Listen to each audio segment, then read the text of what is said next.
अरे क्या हंस रही तू है? मैं साबुन लगे पैर की तरह धनाधन गिरता जा रहा हूँ और तू खुश होती जा रही। अरे मैं खुशखबरी सुनकर आ रही हूँ, इसलिए तो खुश हो रही हूँ। कौन सी खुशखबरी? अरे अपनी पेमा बीमार थी ना, उल्टियाँ कर रही थी, तो मैं एक डॉक्टर के पास ले गई। उन्होंने बोला कि उसके पाँव भारी है। तो क्या वो पाँव में लोहे की पाइप पहनती है? समझती क्यों नहीं है, मैं नानी बनने वाली हूँ और आप नाना। नाना? नाना? अरे ये कैसे हो सकता है? मैंने तो इन दोनों को कभी अकेले में मिलने ही नहीं दिया। ये कैसे हो गया? रोज रात को जो आप दूध पिया करते थे ना, उसका ये कमाल है। अरे क्या बक रही हो? मेरे दूध पीने से क्या ताल्लुक है इसका? ससुर जी, मैं बताता हूँ। मैं उस दूध में हर रात है ना घोड़े को सुलाने वाली नींद की गोली मिला देता था। दूध पीते ही आप है ना हेलीकॉप्टर को शर्माने वाले खराटे लेने लग जाते थे और मैं चुपके से खसक जाता था। अबे आप सत्यानाश है तेरा। अबे उल्लू के पक्षे, मैंने तुझे नहीं सुनी। खबरदार! ये क्यों पागल की तरह मेरे लड़के पर लकड़ी उठा रहा है तू? मैं बताता हूँ पिताजी, आप है ना आप दादा बनने वाले हैं और मैं बाप बनने वाला हूँ और ये नहीं चाहते कि आप दादा बने। अरे ये कौन रहता है मुझे दादा बनने से रोकने वाला और तुझे बाप बनने से रोकने वाला? लेकिन प्यारे सच सच बता बेटा, तू वाकई बाप बनने वाला है? आपकी कसम। अरे वाह मेरे लाल, क्या खुशखबरी सुनाई है। अरे मैं तो आया था दहेज का फैसला करके अपने बहू और बेटे को साथ में ले जाने के लिए, लेकिन अब मैं अपने पोते को भी साथ में लेकर के जाऊंगा। अरे वाह पिताजी, कितना खूबसूरत हार है। कोई गिर भी रख गया क्या? नहीं, वो मिट्टी के भाव बेच गया, मैंने 20,000 में खरीद लिया। प्यारा है, मैं इसे पहन लूं? अरे नहीं, इतने कीमती हार क्या पहना जाता है? तो क्या तिजोरी में रखा जाता है? इस हार की कीमत आपके बेटे के गले से ज्यादा है क्या? हो तुम समझती क्यों नहीं हो? ठीक है, शादी ब्याह के मौके पर पहन लिया कर। हाँ, लेकिन तेरे ससुराल कभी नहीं ले जाने दूंगा। वैसे भी तेरे पति को यहाँ से निकालने वाला हूँ। क्यों पिताजी, क्यों? अरे आ जाने दो उस प्यारे के बच्चे को, मैं देख लूंगा उसे। मैं आ गया, आपका प्यारा प्यारे आ गया। मेरी 1000 साल की उम्र है। नहीं 1000 साल की नहीं, सिर्फ 5 मिनट की। 5 मिनट की? उसमें भी कंजूसी। अबे खामोश, चल 5 बोरियां बिस्तर अपना निकल यहाँ से। क्यों? चल। अरे मगर, अरे मेरी बात तो सुनिए। अरे कोई बात नहीं सुनने की, निकल जा यहाँ से, वरना कसम तो जोड़ी की तुझे धक्के मार कर कुएं में फेंकूंगा। अरे नहीं, क्या कर रहे हैं आप? मुझे कुएं में फेंक रहे हैं। पागल हो गए क्या? हाँ। अरे अरे क्या है वैसे? अरे सुनिए तो। अरे हटो जी, बड़े आए कुएं में उठा के फेंकने वाले। पानी भरा लोटा तो उठाया नहीं जाता, मुझे क्या खाक उठा के कुएं में फेंकेंगे? हाँ वैसे अगर आप मुझसे इतनी ज्यादा बोर हो चुके हैं तो मैं भी मर्द का बच्चा हूँ, अभी जाके कुएं में कूद के जान दे देता हूँ। छोड़ दो मेरा हाथ। अबे तुझे पकड़ा किसने है? देखो मैं जा रहा हूँ। अरे जाओ ना। मैं चला जाऊंगा। तो जाते क्यों नहीं? तुम एक मरता मुझे पकड़ के तो देखो। अच्छा इतना कंजूस आदमी, तो मैं जा रहा हूँ। लेकिन मेरे जाने के बाद तुम्हें पता चलेगा कि मुझको गंवा कर आपने 1000 रुपए महीने का नुकसान कर लिया। 1000 रुपए का क्या मतलब? छोड़ो, मेरे पास टाइम नहीं है। मुझे यमराज बड़े प्यार से बुला रहे हैं, कहते हैं ऐसे ससुर का साथ छोड़ और अंदर आ जा। आ रहा हूँ। बात तो सुन, वो 1000 रुपए की क्या बात है? तुम छोड़ो। हाँ ये लो। मुझे अनिल भैया ने ऑफिस में बुलाया था। मैं गया तो मुझे नौकरी दिलाई। मुझे 1000 रुपए महीने का मिलने वाला था, मगर अफसोस मेरी बीवी की तरह मेरी नौकरी भी कुंवारी रह गई। अरे ये क्या अनर्थ करने जा रहे हो? आत्महत्या करना पाप होता है। हाँ मगर वो पाप मैं आपके कहने पर करने जा रहा हूँ। मैं जो करूँगा पाप उसके जिम्मेदार होंगे आप। अरे वो तो मैं ऐसे गुस्से में कह गया था। आओ मेरे कमाऊ दामाद, 1000 रुपए देने वाले पेड़ को कोई ऐसे थोड़ी काटता है। आजा मेरे दामाद, मेरे गले लग जा। वैसे भी कितना दम होता है नहीं, मरते हुए आदमी को 1000 रुपए में जिंदगी मिल जाती है। ये याद रखना, ये बात भूलना नहीं।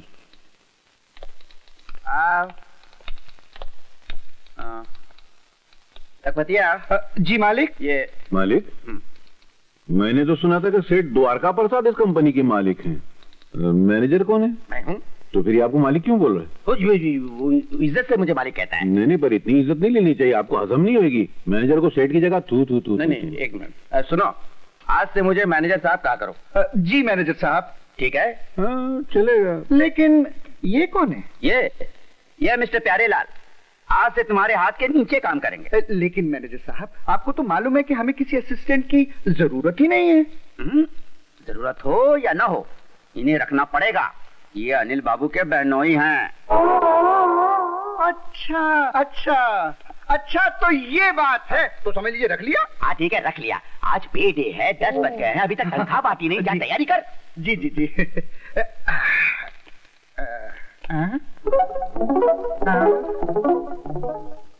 तुम कहाँ आ रहे हो? मैं आपके हाथ के नीचे हूँ, तो जहाँ जहाँ आपका हाथ जाएगा तो नीचे नीचे मैं आऊंगा ना। क्या मतलब? मतलब आप पगार देंगे, मैं नोट करूंगा। नोट? नहीं नहीं, वो वाला नोट नहीं, लिखना ये नहीं, ये हिसाब लिखने वाला नोट। हाँ हिसाब? नहीं नहीं, इसकी कोई जरूरत नहीं, हिसाब बरसों से मैं ही करता हूँ, इसलिए मैं ही करूंगा। तुम देखो अनिल बाबू के बहनोई हो, यहाँ आराम से बैठ के चाय पियो। चाय में पी के हूँ। अरे तो ठंडा पियो। ठंडा में पीता नहीं। हाँ तो खाना खा लो। खाने का टाइम हुआ नहीं। अरे यार तो आराम कर लेना। नहीं मैं आराम कर, ये गड़बड़ है। ये ले 400 रुपए। राम खिलावन, ये ले 500 रुपए, अंगूठा लगा। ऐ शाबाश। राम जी। कौन है तू? अरे तुम्हें तो अंदर बैठे को कहा था ना। नहीं बैठा तो अंदर ही था, मगर ये बेईमानी का लव चमक मुझे यहाँ खींच के ले आया। तुम लिखते हो 700 रुपए, देते हो 500 रुपए, बाकी के 200 रुपए किधर जाते हैं? क्या बोला? माफ करना।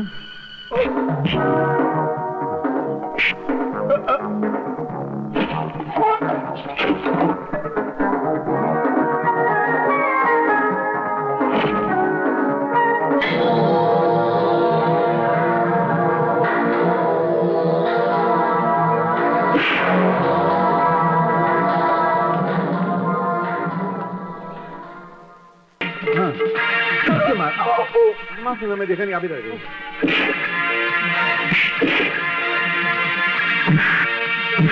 मार। अब क्या बीच में आते हैं, मैं लगा तो नहीं ना। ठीक है, आप इधर आ गए। जान दीजिए। माफ कर दीजिए, भूल हो गई, बड़ी गलती हो गई मेरे से। महंगाई का जमाना है, इतनी तनख्वाह में गुजारा नहीं होता, और फिर मेरी माँ भी बीमार है और एक जवान बहन, उसकी शादी करनी है। बस इस मर्तबा माफ कर दीजिए। छी छी छी छी लखपतिया, हमने तुझ पर भरोसा करके हमने तुझे खजांची के पोस्ट पे रखा। उधर बोलो। हाँ। और तू जिस थाली में खाता है उसी में छेद करता है। छी छी। अनिल बाबू, इस दफे इस पर तरस खाके से माफ कर दीजिए। चलो माफ कर दिया, लेकिन आज से तुम प्यारे भाई के हाथ के नीचे काम करोगे। और सुनो, ये तुम्हारे लिए लास्ट वार्निंग है। सिर्फ तुम्हारे लिए ही नहीं, आपके लिए भी लास्ट वार्निंग। हो गया? जी। तुम मेरे पीछे पीछे काहे के लिए आ रहे हो? वो मैं आपके हाथ के नीचे हूँ ना, जहाँ आपका हाथ जाएगा वहीं मैं जाऊंगा। तुम वहां बैठो जी। मैं ऑटोमेटिक हाथ ऊपर रख दूंगा। जी जी। चोर रहेगा। और सुनो, जी जी कैश बुक लेकर आओ। जी जी जी जी। Cash book. सीधे खड़े रहो, ज्यादा तुम मत हिलाओ। है? जी नहीं जी। हाँ।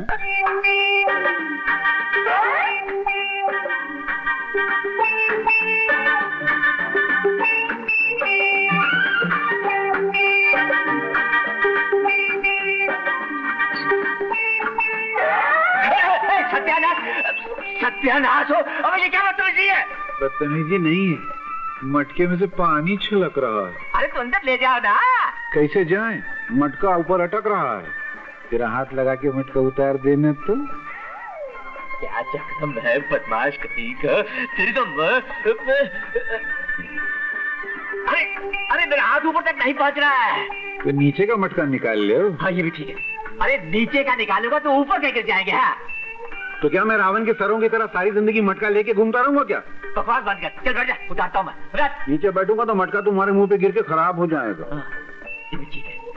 ठीक है तू जमान, मैं स्टूल लेकर आता हूँ। कौन सा स्टूल? वो जो शमशान से चुरा के लाए थे वो?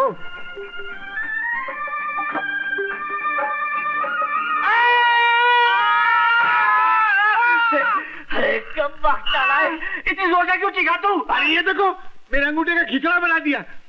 अंगूठे पे स्टूल रख दिया, मैं स्टूल पे खुद खड़े हो गए। इसमें इतना चिल्लाने की क्या जरूरत थी? अरे वाह, तुम्हारी सड़ी हुई जूती अगर कोने में रखी हो, उस पे वहां कोई खड़ा हो जाए तो तुम इधर चिल्लाते हो। मेरे अंगूठे पे तुम डायरेक्ट खड़े हो गए, मैं नहीं चिल्लाऊंगा। थोड़ा फूंक तो मारो। अबे नाच पिटे, सुबह सुबह मेरे 20 रुपए का नुकसान करा दिया। कमाल है जी, जवाहिरत का अंगूठा घायल हो गया और तुम अपने सड़े हुए घड़ों का रोना रो रहे हो। देखो माँ जी, अगर मैं ये मटके यहाँ गिराने के बजाय इनके मुंह पे गिराता तो इनका टकला फूट के यहाँ पड़ा होता। इनाम देने के बजाय उल्टा गाली देते, इतनी जोर से देखो जी, तुम दामाद से नौकरों जैसा काम कराते हो, मुझे बिल्कुल अच्छा नहीं लगता। मैं भी इसे यहाँ बिठा बिठा कर सारा दिन मुफ्त की रोटियां नहीं खिला सकता। तो रोटी कौन खाता है? मैं तो चावल खाता हूँ। चुप है, तू अंदर जा, अंदर जा। कान खोल कर सुन ले, अगर तुझे घर के भाई बनकर रहना है ना, तो तुझे ये सब कुछ करना ही पड़ेगा, करना ही पड़ेगा, करना ही पड़ेगा। 3 मरतबा करना पड़ेगा। अनिल बाबू भी तो घर जमाई बने हुए, उनके ससुर कितना इज्जत देते, अपनी गद्दी पे बिठाते। आप गद्दी बिठाना तो गधा बना के मेरे से काम कराते हैं आप। अरे तो वो भी तो गधे की तरह उससे सारा सारा दिन ऑफिस में काम लेते हैं। हम अगर किसी कुएं से मटके में पानी भर के लाने को तो नहीं कहते, झाड़ू लगाने को तो नहीं कहते हो। हाँ तो ठीक है, आज मैं भी तुम्हें ऐसा काम दूंगा कि तुम्हें कुछ करना ही नहीं पड़ेगा। बेटे आज से तुम पहाड़ की चोटी पर जाकर सारा दिन मेरी गाय भैंसों को चराते रहो, चराते रहो, चराते रहो। चल बताओ, गधे से छूटे तो भैंस में अटके। मैं हिसाब का कागज निकालूं? हाँ निकालो। इतना छोटा सा कागज है।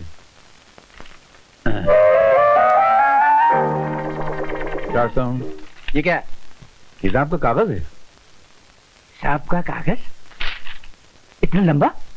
हाँ तो जिनके हिसाब वसूल करने गया था उनकी जिंदगी की कहानी स्क्रीन प्ले और डायलॉग दोनों के साथ में लिख के लाया हूँ। मुझे डायलॉग वालॉग नहीं, हिसाब चाहिए, हिसाब। अच्छा लिखो, सुंदरलाल 800 रुपए, 800 रुपए। आगे शंकरलाल 150 रुपए, बस इतनी ठीक है। चलो 950 निकालो। अरे आगे हिसाब तो लिखो पहले। अरे और काहे का आगे का हिसाब? इतनी गुरानी करनी थी। बताता हूँ, पहले कालीन तो सीधा करो मेरा। आज से फट जाएगा। आखिर में आते वक्त वो श्री राम भी तो मिल गया था ना? वो भी मिला? मगर उसके बेटे को देख के मैं थोड़ा सा पिघल गया था। वो क्या है, बहुत सख्त बीमार था। ऐसे लगा जैसे जिंदगी की आखिरी सांसें ले रहा हो। वो घर का इकलौता चिराग है, तो मैंने उस चिराग को बुझने से बचा लिया। क्या मतलब उस बच्चे के इलाज पे 949 रुपए 80 पैसे खर्च हो गए। बाकी के पैसे 20 पैसे बचे, वो ये रहे। क्या काम है? नालायक, हरामखोर, उल्लू के बच्चे, मेरे 950 रुपए का नुकसान कर दिया और 20 पैसे मुझे हाथ में थमाना। मेरी लकड़ी कहाँ है? मेरी लकड़ी कहाँ है? जिंदा नहीं छोड़ूंगा, मैं तुझे जिंदा नहीं छोड़ूंगा। दरवाजा खोल तो कहता हूँ। अरे मेरा दरवाजा खोल, खोल दो दरवाजा। कहाँ छुपोगे? कहाँ छुपू? खोल दो नहीं तो जान से मार दूंगा। पिताजी आई, एक मिनट। गिर गया वो। क्या छोड़ा? अरे सोने दीजिए ना उसे। नहीं, हमारे यहाँ ससुराल में दामाद का बेटी के साथ सोने का रिवाज नहीं है। तो फिर किसके साथ सोने का रिवाज है? ससुर के साथ सोने का। हट, मैं थी हट। अबे चलो, अबे मैं कहता हूँ चलो। मेरा नींद आ रही। अबे उठता है कि नहीं उठता? मैं सो चुका हूँ। अबे उठ, मैं कहता हूँ। अरे उठता हूँ क्या? कचरा उठा के बाहर फेंक रहे हो क्या? चल। एक मिनट, ये मंगलसूत्र से आने दो। चल। क्या आदमी है? अरे पहलवान है क्या? आज के बाद तू यहाँ सोएगा। और आप? मैं भी यहाँ तेरे साथ। जी, आपके मुंह से बदबू आती है। कोई बात नहीं, तू फिक्र मत कर, मैं मुंह में फ्लिट मार लूंगा, घासलेट छड़क लूंगा। चले। कौन है बे? दौलत प्रसाद जी, दौलत का भंडार हमारे घर में। पधारिए, पधारिए, पधारिए। धन्यवाद हो, धन्यवाद, धन्यवाद। सेठ जी, आपने खुद क्यों कष्ट किया? मुझे हुक्म किया होता तो मैं भागा भागा आपके पास चला आता और जूतों की तरह आपके पाँव से लिपट जाता। कैसी बातें कर रहे हैं आप? अरे नहीं सेठ जी, मैं सच कहता हूँ। मैं दौलत को देवी समझता हूँ और दौलत वालों को देवता। खैर, ये तो आपका अपना ख्याल है, लेकिन इस वक्त गर्ज मेरी है, इसलिए मैं आपके पास चला आया हूँ। हुक्म तो कीजिए सेठ जी, क्या सेवा करूँ आपकी? आपका भांजा अनिल, उसके बारे में आपके साथ बात करने आया हूँ। अनिल के बारे में? हाँ। क्यों? क्या क्या उसका वक्त ने? उसने हमारी बेटी का दिल चुरा लिया है। ऐसा? उसने चोरी का धंधा शुरू कर दिया है? मैं अभी जाकर दिल लेकर वापस आता हूँ। नहीं नहीं, आप बात को समझे नहीं साधुराम जी। दरअसल मेरी इकलौती बेटी मोना के लिए मैं अनिल का रिश्ता मांगने आया हूँ। जी? ऐसा? यानी कि आप अपनी बेटी का रिश्ता मेरे भांजे के साथ करना चाहते हैं? ये कैसे हो सकता है सेठ जी? अनिल एक नेक, ईमानदार, शरीफ और पढ़ा लिखा लड़का है और इसीलिए हमने उसे अपना दामाद बनाने का फैसला कर लिया है। सेठ जी, मैं समझ में नहीं आ रहा कि मैं क्या कहूँ और ये क्या करूँ। आप बैठे क्यों हैं? खड़े हो जाइए। मेरा मतलब है कि आप खड़े क्यों हैं? बैठ जाइए ना, मैं भी आता हूँ। लेकिन बात तो सुन लीजिए। जी जी फरमाइए। शादी के बाद हमारी बेटी यहाँ नहीं रहेगी, बल्कि अनिल को हमारे साथ रहना पड़ेगा। मतलब कि अनिल को आप अपना घर जमाई बनाना चाहते हैं? बस यूं ही समझ लीजिए। सेठ जी, एक बात कहूँ, बुरा तो नहीं मानिएगा? नहीं कहिए। इस फैसले के लिए मुझे अपनी घरवाली से जरा राय लेनी पड़ेगी। नहीं जरूर लीजिए। हाँ बैठी ना। आजी सुनती हो? सुनती हो? आजी सुनती हो? यहाँ तो कोई नहीं। चलो अच्छा हुआ, खुद ही नाटक करके सारा पैसा सेठ से वसूल कर लेता हूँ। अरे सुनती हो? इस शहर के सबसे बड़े रईस सेठ द्वारका प्रसाद जी अपने बेटे अनिल का रिश्ता मांगने आए हैं। हाँ, उसे अपना घर जमाई बनाना चाहते हैं।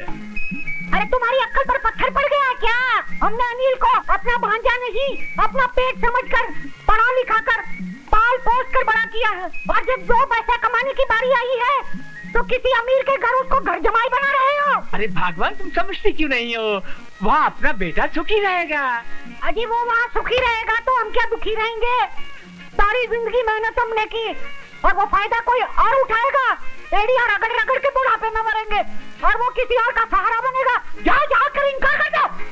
अरे इनकार करना उनका अपमान करने के बराबर होगा। अरे तो क्या उनके अपमान के लिए मैं अपनी जिंदगी तमाम कर दूं? मैं अपने कलेजे के टुकड़े को ऐसे नहीं छोड़ूंगी, अपने बच्चे को नहीं जाने दूंगी, अठन्नी तक वसूल कर डालूंगी। तुम हद से ज्यादा आगे बढ़ रहे हो। अरे क्या कर, तुम मार डालोगे क्या? अरे तुम हद से ज्यादा आगे बढ़ती जा रही हो। अरे क्या बात करते हो? माफ करना। आज जिंदगी में पहली बार तो मौका मिला है, अब तुम कहते हो हद से ज्यादा बढ़ती जा रही हूँ। मेरा घर भर जाने दो, मेरी मुट्ठी गर्म हो जाने दो, उसके बाद मेरे बच्चे को जाना है तो चले जाने दो। और पैसे कितने? और पैसे कितने? नहीं, बाद में लूंगा। जाओ, जाकर हाँ कर दो, मैं राजी हूँ। जाओ। सेठ जी, मैंने अपनी घरवाली को राजी कर लिया है। बहुत अच्छे। बस अब यूँ समझिए कि रिश्ता तय हुआ ही हुआ। साधुराम जी, मैंने आप लोगों की सारी बातें सुन ली है। ये 1 लाख रुपए का चेक है।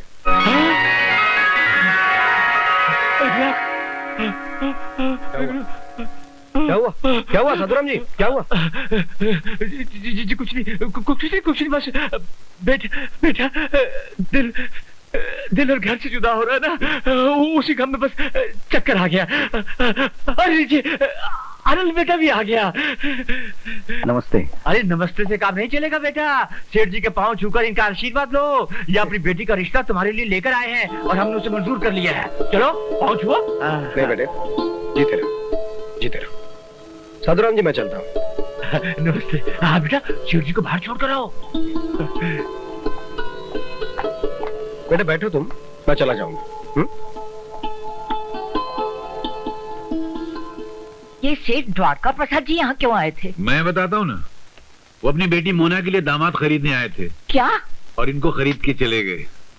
हाँ, ससुर जी ने 1 लाख रुपए में तुम्हें भेज दिया है। तुम उनके घर में घर जमाई बन के रहोगे मेरी तरह। मुबारक हो। घर जमाई?